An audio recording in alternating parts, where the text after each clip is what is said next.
Evolution biology के इस class में आप सभी का स्वागत है। हम लोग क्लास 12 के चैप्टर नंबर 7 क्रम विकास का अध्ययन कर रहे हैं, जिसमें से 3 क्लास हम लोगों ने पूरा किया है।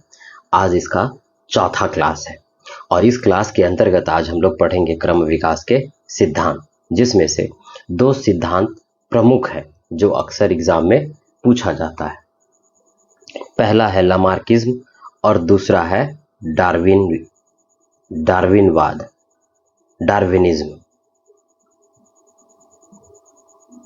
डार्विनिज्म। इसका भी अध्ययन हम लोग एक अलग क्लास में करेंगे। आज हम लोग पढ़ेंगे लामार्कवाद, लामार्किज्म। आइए क्लास को शुरू करते हैं। सभी लोग ध्यान से देखेंगे।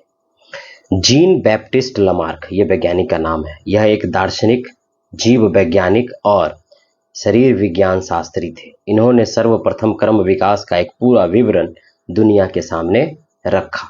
क्रम विकास का पूरा विवरण दुनिया के सामने रखा। इन्होंने अपने सिद्धांत को फिलॉसफिक जूलॉजिक, ये पुस्तक के नाम को याद रखना है, इसको करना है याद।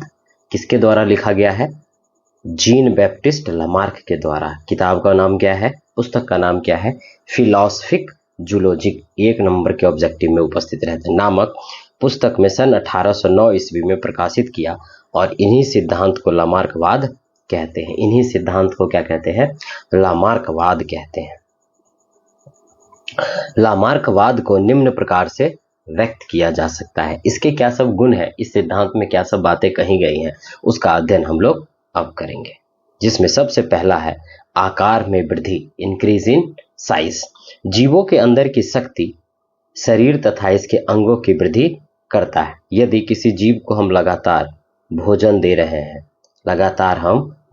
रहे हैं और इससे मिली हुई ऊर्जा का उपयोग वह जीव नहीं कर पा रहा है,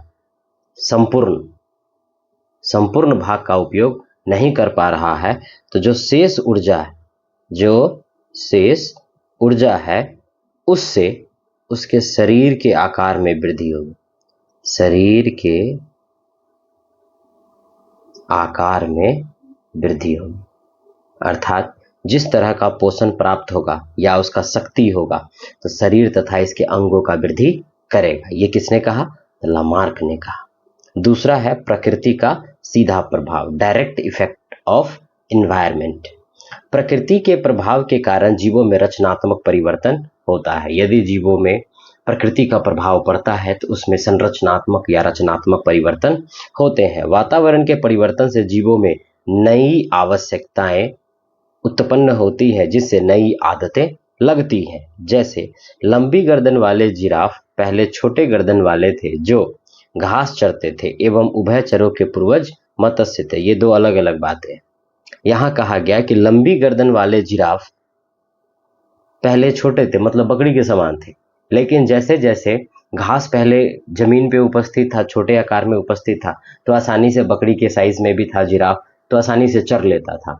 लेकिन जैसे जैसे कई वर्षों बाद जो पौधे का हाइट है वो बढ़ता चला गया, तो उसको खाने में या भोजन मिलने में समस्या होने लगी। तो धीरे धीरे क्या हुआ कि वह अपना आकार बढ़ाने लगा और अंत में देखा गया तो उसका जो गर्दन का आकार है वो बहुत ही बड़ा हो गया। इसी प्रकार से उभयचर के पूर्वज मत्स्य थे। उभयचर मतलब वैसे एम्फीबियंस जो स्थल पे भी रहते हो, जमीन पर भी रह सकता हो और पानी में भी रह सकता हो। तो आप जैसे एक उभयचर का उदाहरण ले, मेढक। तो मेढक क्या है? तो मेढक जमीन पे भी रह जाता है और पानी में भी रह जाता है। लेकिन मेढक के अगर हम लार्वा की बात करें, लार्वा जिसे हम लोग क्या कहते हैं? टैडपोल कहते हैं, जिसे कहते हैं हम लोग टैडपोल। तो टैडपोल लार्वा का अगर आप डेवलपमेंट देखते हैं तो एक मछली के समान होता है। किसके समान होता है? मछली के समान होता है, जिससे यह स्पष्ट होता है कि उभयचर के पूर्वज कौन थे? मत्स्य थे। उभयचर के पूर्वज मत्स्य थे। तीसरा है उपयोग तथा अनुपयोग, यूज एंड डिसयूज या मिसयूज। वातावरण में परिवर्तन से नई आदतें लगती है, जिसके कारण कुछ अंगों का अधिक उपयोग होता है। वे अधिक सुगठित एवं अधिक विकसित होते हैं। जिन अंगों का उपयोग नहीं होता है उनका ह्रास हो जाता है। जैसे मानव, कहा जाता है कि जो इसकी प्रजाति है वह लंगूर है या फिर बंदर है, उनके पास पूंछ है, मानव के पास पूंछ नहीं है। इसका मतलब ये है कि मानव पूंछ का उपयोग बंद कर दिया तो धीरे धीरे इसका विलोप हो गया, और जो लोग इसको जो जंतु इसका उपयोग कर रहे हैं तो उनका वो और अधिक सुगठित और सुडौल हो जाता है। यदि अब हम अपने हाथ का, पैर का या फिर शरीर के अन्य अंगों का उपयोग एक रेगुलर बेस पे करते हैं तो वह अंग धीरे धीरे और ही बेहतर होता चला जाता है। इस प्रकार जंतु की रचना, आदतों और गठन में परिवर्तन आता है। इस नए लक्षण को उपार्जित लक्षण कहते हैं। यदि वातावरण के प्रभाव से जीव शरीर में कोई परिवर्तन आता है या नई लक्षण का विकास होता है तो उसे हम लोग क्या कहते हैं? उसे उपार्जित लक्षण कहते हैं। क्या कहते हैं? उपार्जित लक्षण कहते हैं। चौथा सिद्धांत का चौथा भाग है उपार्जित गुणों की वंशागति, इनहेरिटेंस ऑफ एक्वायर्ड कैरेक्टर्स। उपार्जित लक्षणों की वंशागति, इनहेरिटेंस ऑफ एक्वायर्ड कैरेक्टर्स। जिन जीवों में उपार्जित लक्षण परिलक्षित होता है, ये लक्षण प्रजनन के द्वारा अगली पीढ़ी में गमन करते। एक पीढ़ी से अगली पीढ़ी में किसके द्वारा? तो प्रजनन के द्वारा गमन करते हैं। यदि माता पिता में उपार्जित लक्षण आता है तो निश्चित रूप से उसके संतति में भी वह उपार्जित लक्षण दिखाई पड़ेगा, क्योंकि उपार्जित लक्षणों की वंशागति होती है। ये कुल 4 लामार्क के सिद्धांतों के भाग हैं या छोटे छोटे सिद्धांत है जो दिया गया है, और यह क्रम विकास का महत्वपूर्ण हिस्सा है। लेकिन विभिन्न वैज्ञानिकों के द्वारा इनके सिद्धांतों की आलोचना भी की गई है। हम लोग इस आलोचना का भी अध्ययन करेंगे। आइए देखते हैं लामार्क के आलोचना, लामार्कवाद के आलोचना, क्रिटिसिज्म ऑफ लामार्किज्म, जिसमें पहला है विकलांगीकरण, म्यूटिलेशन।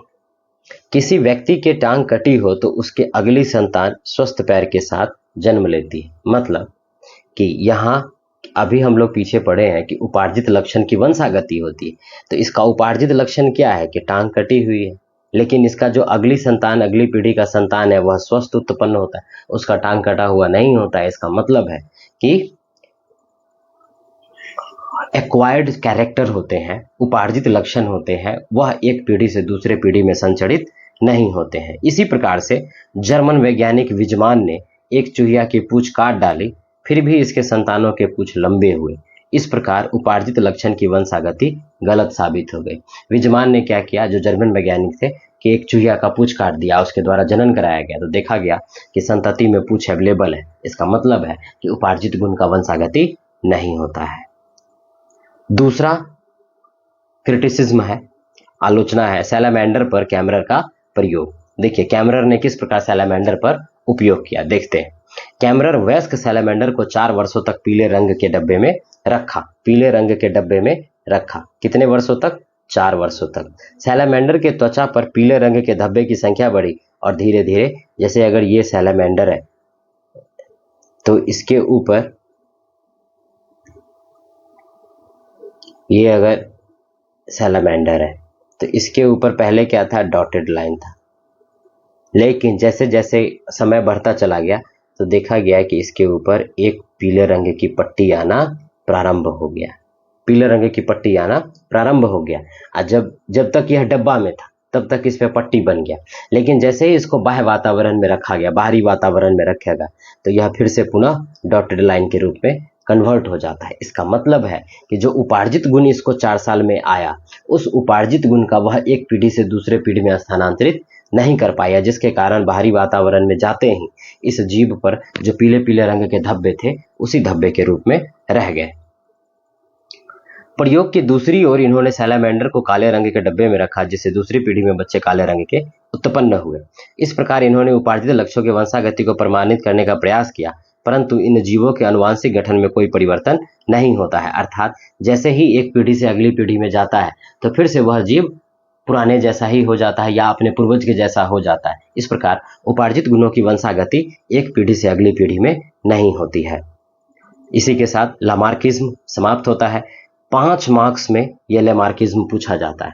5 मार्क्स में लामार्किज्म पूछा जाता है, इसीलिए इसको याद रखिएगा। और जितनी बातें बताई गई हैं उन सभी को आप ध्यान में रखते हुए एक नोट्स तैयार कर लेंगे, ताकि आपको ये 5 नंबर फिक्स हो जाए।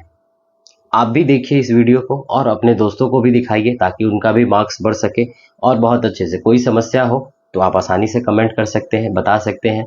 मैं उसका भरपूर प्रयास करूंगा कि आपको ससमय उसका उत्तर दे पाऊं। बहुत बहुत धन्यवाद वीडियो देखने के लिए और हमारे साथ तैयारी करने के लिए।